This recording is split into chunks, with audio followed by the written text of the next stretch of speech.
Imagine you've suddenly been assigned to teach a PE class of elementary school boys. Right away, no time prep. You enter the class, find a basketball, throw it to the kids, and say, play a game of basketball. What do you think might happen? You did throw a ball to them. You did give them a tool to work with, right? Providing students with the necessary tools and strategies isn't as easy as we might think, but so rewarding when they learn how to use them effectively, creatively, and even surpass your expectations. And the roles change. You start learning from them. Honestly, it's the greatest satisfaction for me personally when I get to learn from my students. So we pose a question. How do we provide students with those tools and strategies as well? And how do we provide them effectively? And which to choose? Let's tackle the first part of the question. Let me share an interesting list of examples of student-centered learning, which is the basis of problem-based or project-based learning. Although the list is meant for teachers of students younger than your university students, you can see in the list several strategies that you can implement into your academic teaching right away to make your classroom more student-centered, like jointly create assessment rubrics or modeling how to think, which I'm sure many, if not all of you, already do. Have a look also at the points that promote choice, choosing project's purpose, choosing media, using choice boards. In other words, also diversifying the assessment with the acceptance of varied evidence of understanding. This in itself may be a major shift in your teaching methodology, handing over some more control of the learning to the students. My personal favorite is framing learning in terms of process and growth and purpose, which is a shift from learning for a test or exam. Okay, yes, I'm aware that tests and exams still exist, as they should, to assess the ultimate knowledge and skills, but perhaps not solely passive multiple choice questions that most people dread, especially since many say, I blank out during multiple choice. They're so tricky. Let's face it, after the first 16 years of schooling, how often do we take multiple choice tests in our lives?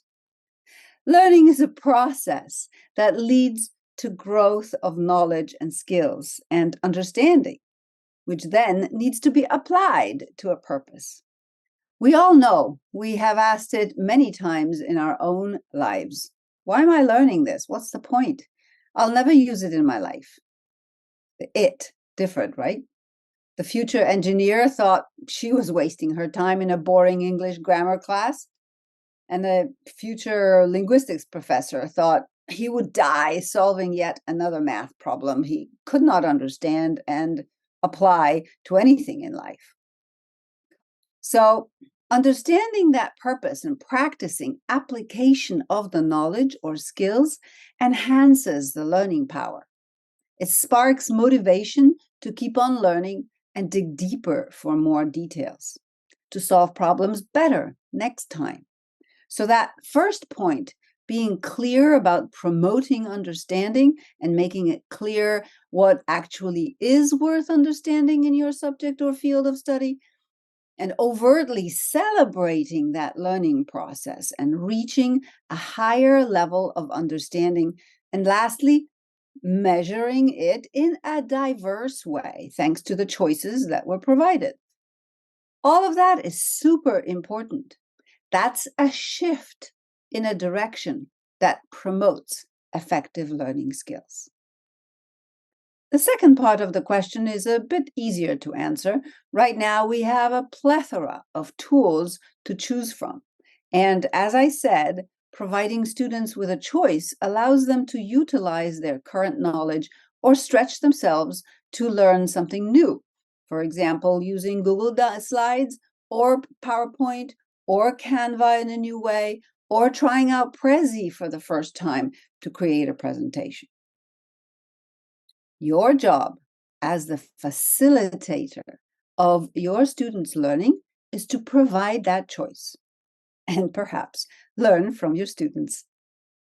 I've been providing tool choice to my students since the beginning of the century and learned from them so much when they created their own websites for literary circles, or they had a choice of Blogger, which was an early Google tool, or WordPress, the one I knew.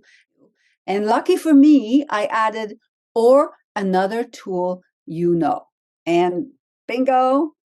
And that's how I learned about Wix, which I adopted and use for my websites right now. Providing students with choice and opening it to their knowledge too allows everyone to learn more and make their own choices about what works best for them and what works for a specific purpose of the presentation or a specific audience. It makes perfect sense to learn from each other, doesn't it? So let's get to work and find out how we can put all of the above into practice, shall we?